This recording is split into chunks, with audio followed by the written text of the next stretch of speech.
બાંગ્લાદેશી ઘૂસણખોરી અને માનવ તસ્કરીના મસમોટા નેટવર્કનો પર્દાફાશ। એસઆઈટીએ 70 વિદેશી નાગરિકોને શોધી કાઢ્યા। ભરૂચ જિલ્લાનું અંકલેશ્વર શહેર હ્યુમન ટ્રાફિકિંગના આંતરરાષ્ટ્રીય રેકેટનું કેન્દ્ર બન્યું હોવાની આશંકા વચ્ચે પોલીસની વિશેષ તપાસ ટીમ એ ચોંકાવનારા આંકડા જાહેર કર્યા છે। બાંગ્લાદેશથી ગેરકાયદેસર રીતે મહિલાઓને લાવી તેમને દેહ વ્યાપારના કાળા કારોબારમાં ધકેલવાના કૌભાંડમાં એસઆઈટીએ ઊંડી તપાસ કરતા અંકલેશ્વરમાંથી એક બે નહીં પરંતુ કુલ 70 જેટલા બાંગ્લાદેશી નાગરિકોની ઓળખ કરી છે, જેઓ કોઈપણ કાયદેસરના આધાર પુરાવા વગર ભારતમાં વસવાટ કરી રહ્યા હતા।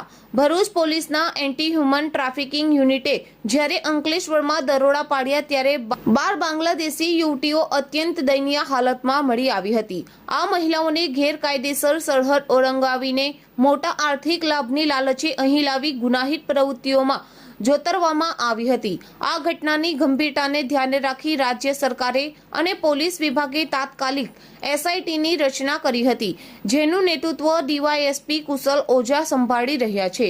એસઆઈટીની 2 મહિનાની મેરેથોન તપાસ બાદ હવે આ રેકેટનો અસલી ચહેરો સામે આવ્યો છે। તપાસમાં કુલ 70 એવા બાંગ્લાદેશી નાગરિકો મળી આવ્યા છે, જેઓ ભારતીય કાયદાનો ભંગ કરીને અહીં ઘૂસ્યા હતા। આ ટોળકીમાં 49 મહિલાઓ છે, જેમાંથી મોટાભાગની મહિલાઓ માનવ તસ્કરીનો શિકાર બની હોવાની આશંકા છે। આટલી મોટી સંખ્યામાં વિદેશી નાગરિકોની હાજરીથી સ્થાનિક સુરક્ષા એજન્સીઓ પર ચોંકી ઉઠી છે। ડીવાયએસપી કુશલ ઓઝાના જણાવ્યા મુજબ પકડાયેલા તમામ શખ્સો વિરુદ્ધ ફોરેનર્સ એક્ટ હેઠળ ગુનો નોંધી તેમની ધરપકડની પ્રક્રિયા શરૂ કરવામાં આવી છે। આ ઘૂસણખોરોને અંકલેશ્વરમાં આશરો આપનાર અને બોગસ દસ્તાવેજો બનાવવામાં મદદ કરનાર સ્થાનિક એજન્ટો પર પણ પોલીસની કડક નજર છે। આગામી દિવસોમાં આ મામલે વધુ ધરપકડો થાય તેવી પૂરેપૂરી શક્યતા છે।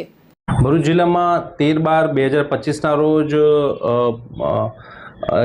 ઇમોરલ ટ્રાફિકિંગની કલમ 143 3-4 ત્યારબાદ આઈપીસી બીએનએસ કલમ 143 1D 1F 2 143 2 236 2 338 336 340 તથા 54 મુજબની કલમ હેઠળ ગુનો દાખલ થયેલ, જેમાં 11 જેટલી બાંગ્લાદેશી મહિલાઓને રેસ્ક્યુ કરવામાં આવેલ તથા 4 જેટલા આરોપીઓ, જે પૈકી 1 બાંગ્લાદેશી અને 3 ભારતીય વિરુદ્ધ ગુનો દાખલ કરવામાં આવેલ।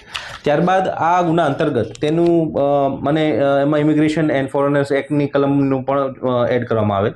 આ અંતર્ગત ભરૂચ જિલ્લામાં તથા આજુબાજુમાં ક્યાંય પણ આ પ્રકારના બાંગ્લાદેશીનું આવાગમન હોય અને એના બાબતેનો જે ગુનો દાખલ થયો છે એ બાબતે સુપરવિઝન માટે મહેરબાન એસપી સાહેબ ભરૂચ દ્વારા એસઆઈટીનું ગઠન કરવામાં આવેલ તથા નાયબ પોલીસ અધિક્ષક અંકલેશ્વરને તેને સુપરવિઝન અર્થે એસઆઈટી અધ્યક્ષ બનાવવામાં આવેલ। તે અંતર્ગત એસઆઈટીની કામગીરીના ભાગરૂપે અત્યાર સુધીમાં કુલ 70 જેટલી બાંગ્લાદેશી મહિલાઓ અને એને રેસ્ક્યુ કરવામાં આવેલ છે।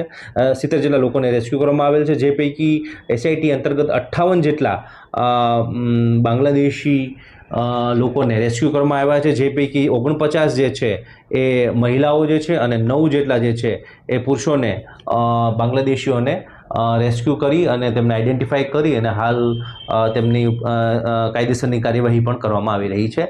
આમ ભરૂચ જિલ્લામાં બાંગ્લાદેશીઓ જે ગેરકાનૂની રીતે ભારતમાં વસવાટ કરે છે અને ગેરકાનૂની પ્રવૃત્તિ કરી રહ્યા છે અથવા કરી શકવાની સંભાવના છે, તેને આઈડેન્ટિફાઈ કરી તેમને રાઉન્ડ અપ કરવાની તથા તે અન્વયેની એમને ડિપોર્ટ કરવા માટેની રેસ્ક્યુ કરવાની કામગીરીમાં ભરૂચ પોલીસને ખૂબ મોટી સફળતા હાંસલ મળી છે। આમાં પોલીસ છે એ આગળની પણ લાર્જર કોન્સ્પિરન્સી કોઈ હોય કે જેમાં કોઈ પ્રકારની નાણાકીય લેવડ દેવડ કે અન્ય કોઈ ગેરકાનૂની પ્રવૃત્તિમાં આ લોકો ઈસમો સામેલ છે કે કેમ અને એ લોકોનું કોઈ નેટવર્ક છે કે નહીં તે બાબતેની પણ સઘન તપાસ પોલીસ કરી રહી છે અને ભવિષ્યમાં પણ ચાલુ છે। કેટલાક આરોપીઓ આમાં નાસ્તા ફરતા પણ છે, જેને પણ આગળ પોલીસ છે એ પકડવાની કોશિશ કરી રહી છે અને એ બાબતની તપાસ ચાલુ છે। સર, આ મોટાભાગે બાંગ્લાદેશી મહિલાઓને લોકો કયા વિસ્તારોમાં મળી આવતા હતા અને પોલીસને સીટ બનાવ્યા બાદ એસઆઈટી બનાવ્યા બાદ કઈ તકલીફોનો સામનો કરવો પડ્યો? પોલીસ જે એસઆઈટીની ટીમ જે છે તેનો વ્યાપ છે એ આખા ગુજરાત અને ગુજરાત બહારનો પણ હતો, એટલે પોલીસ જે છે એને બાંગ્લાદેશી મહિલાઓને અંકલેશ્વર, ભરૂચ તથા આજુબાજુના વિસ્તારોમાંથી પણ રેસ્ક્યુ કરી છે અને જે મુખ્યત્વે તે અલગ અલગ કામથી અહીં ગેરકાનૂની રીતે ભારતમાં આવતા હોય છે તેવું ધ્યાનમાં આવેલ છે।